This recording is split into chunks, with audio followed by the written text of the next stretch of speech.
Salut tout le monde, bienvenue sur Projet Richie.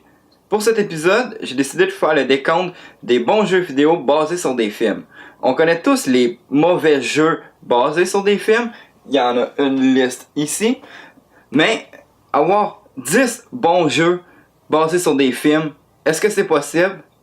Voici le décompte. Numéro 10, Power Rangers le film.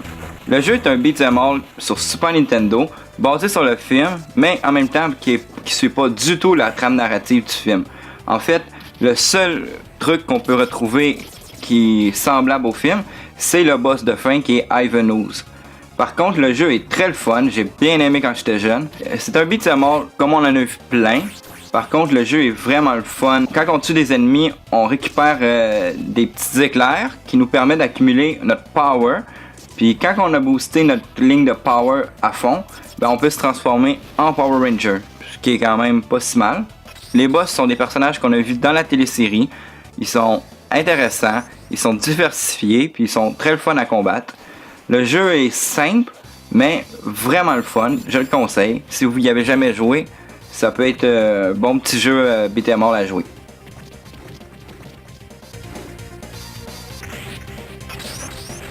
Numéro 9, Scarface. Scarface est un GTA-like sorti sur la PS2 dans sa fin de vie. Donc le jeu est très beau, très bien fait, vraiment le fun à jouer. Le jeu commence à la fin du premier film, donc Tony Montana n'est pas mort à la fin du film. On va suivre son ascension pour retrouver le pouvoir à Miami. Il va affronter divers personnages qu'on a entendus dans les films, comme les frères Ramos. Par contre, le jeu va rien révolutionner, mais il est vraiment le fun. Comme j'ai dit, c'est un GTA-like, rien de plus simple, un sandbox. On s'amuse, on détruit, on tue, puis on a du fun. Numéro 8. La toute première personne que j'ai appelée parrain, c'est Vito Corleone. Je l'ai rencontré 2 ou 3 fois. J'étais soldat dans la famille à l'époque. Le Parrain, deuxième partie, sortie sur PS3. Encore une fois, c'est un GTA-like, un sandbox comme on appelle. Le jeu est basé sur le deuxième film, on suit la trame narrative du film, mais c'est un crossover. On joue pas Michael Corleone, on joue le rôle d'un de ses capots, qui lui va exécuter toutes sortes de missions pour aider le clan de la mafia.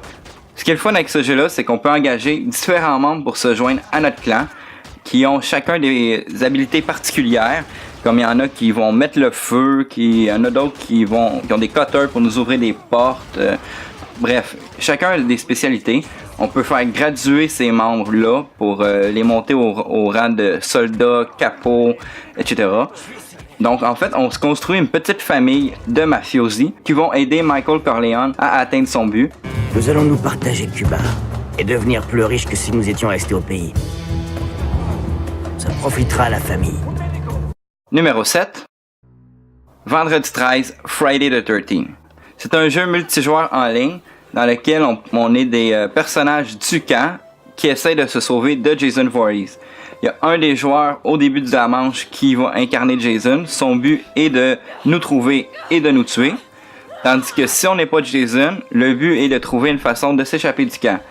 Dit de même, ça a l'air bien simple, mais c'est un jeu dans lequel on retrouve quand même beaucoup de plaisir. Les meurtres de Jason sont assez originaux et sanglants, vraiment violents. Quand on incarne Jason, on a des pouvoirs de téléportation, on peut voir les ennemis plus loin, on a une vision spéciale. Le jeu est bien fait, représente bien l'univers de Friday the 13th. Donc, un autre jeu qui est bien le fun à jouer. Get up, Jason. Find them.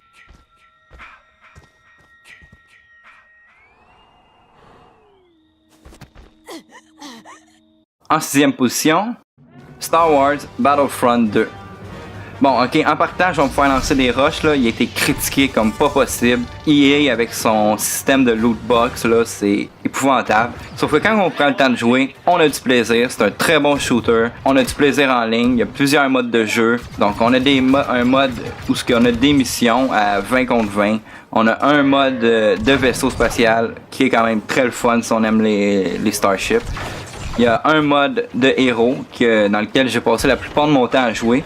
C'est une bataille de héros, on est 4 contre 4, on a les pouvoirs, c'est vraiment le fun. Le jeu représente bien l'univers de Star Wars, on a du fun, c'est bien fait, la plupart des personnages sont présents dans le jeu. C'est certain que dans le mode héros, on aurait aimé ça d'en avoir plus, mais je comprends que c'est long à faire et c'est plus difficile. Mais ça reste quand même une petite critique que j'ai à faire, on manque de personnages. Les maps sont très belles, sont très grandes, sont vraiment bien faits. Donc, à part le système de lootbox, je dirais que c'est un excellent jeu.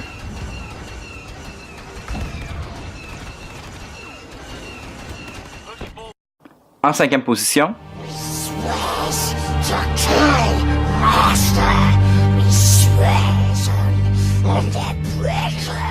Lord of the Ring, The Return of the King.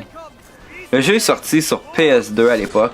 C'est un beat'em all très bien fait qui représente vraiment l'univers de Lord of the Ring. D'ailleurs, Le Seigneur des Anneaux représente quand même beaucoup de bons jeux. J'ai eu de la difficulté à en choisir un, mais je voulais pas mettre plusieurs jeux de la même franchise dans le top 10. Donc je vous conseille Le Retour du Roi, qui est un excellent jeu. On peut y incarner plusieurs des personnages, comme Legolas, le petit nain ou celui que vous préférez. Les missions sont variées, très bien faites. Donc je vous conseille le jeu. Si vous aimez la franchise de Lord of the Rings, vous n'allez pas vous ennuyer. Numéro 4. X-Men Wolverine Origin. Le jeu est sorti sur PS3, un excellent beat'em all. Je sais que j'ai beaucoup de beat'em all, mais c'est un peu mon style de jeu.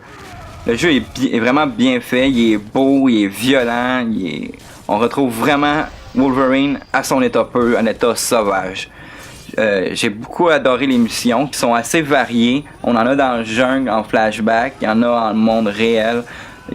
Les ennemis sont fun à affronter. En fait, je parle des boss. J'ai beaucoup adoré le combat contre la sentinelle. Pour une fois que la sentinelle est vraiment bien représentée dans un jeu, j'ai trippé au bout.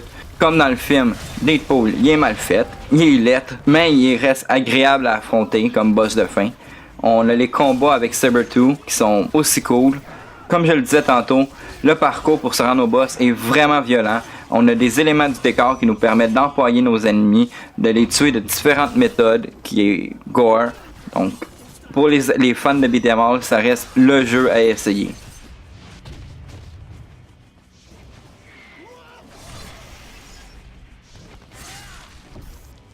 Numéro 3. Batman Return sur Super Nintendo. Un autre beat'em all. D'après moi, les beat'em all, c'est la seule façon de faire un bon jeu basé sur un film. Mais bon, on suit le parcours du film. Vraiment, on suit le linéaire du film. C'est un très bon beat'em all dans lequel les ennemis du film sont très bien représentés. Qu'on parle de la femme chat, le pingouin ou les acolytes du pingouin. Il y a aussi une séquence en Batmobile qui est bien faite pour du Super Nintendo. Le jeu est très beau pour un jeu de Super Nintendo. Les graphiques sont bien faits. Beaucoup de plaisir à y jouer. Puis c'était un de mes jeux favoris quand j'étais petit sur Super Nintendo. Un excellent jeu de combat. Beat'em all.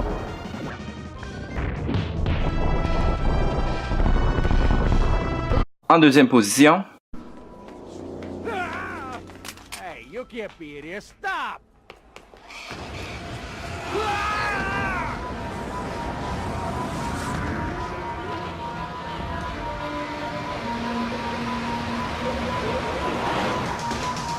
Ghostbusters sur PlayStation 3.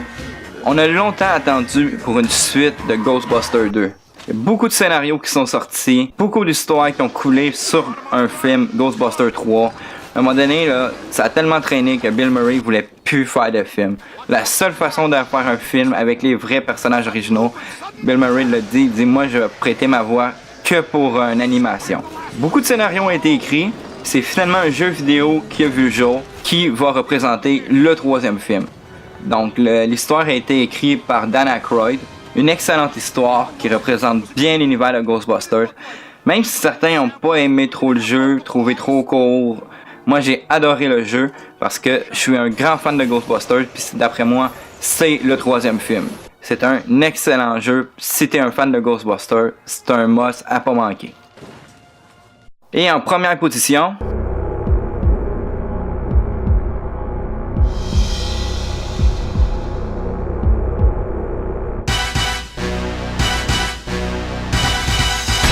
GoldenEye sur Nintendo 64. Le jeu a révolutionné le first-person shooter. Si t'es né en fin 80, début 90, c'est certain que t'as joué à GoldenEye en multiplayer avec tes amis. 4 manettes, c'était écœurant, c'était une révolution. Tout le monde a joué à GoldenEye dans les années 90. C'était le must, il a tué tout le monde. C'était le first person shooter. Le mode solo était très bien fait. Les missions sont variées, représentatives du film. Un excellent jeu.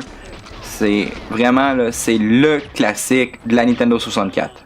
Qui se rappelle pas des parties avec les mines?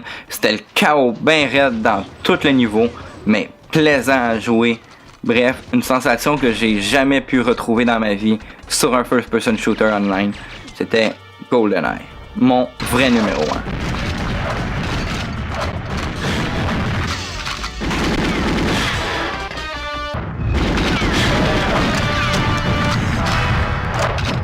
Donc, on a réussi à faire un top 10 des bons jeux sur des films. Est-ce que vous êtes d'accord avec mes choix? Y en a-tu que j'ai oublié? Est-ce que vous auriez juste interchangé la liste? Dites-moi-les dans les commentaires. Puis lâchez un petit pouce bleu, c'est toujours apprécié. C'est un peu ma paye. Puis si vous n'êtes pas déjà abonné, ben abonnez-vous. Puis je vais faire d'autres vidéos du genre si vous aimez ça, évidemment. Donc merci d'avoir regardé la vidéo jusqu'à la fin. Puis à la prochaine!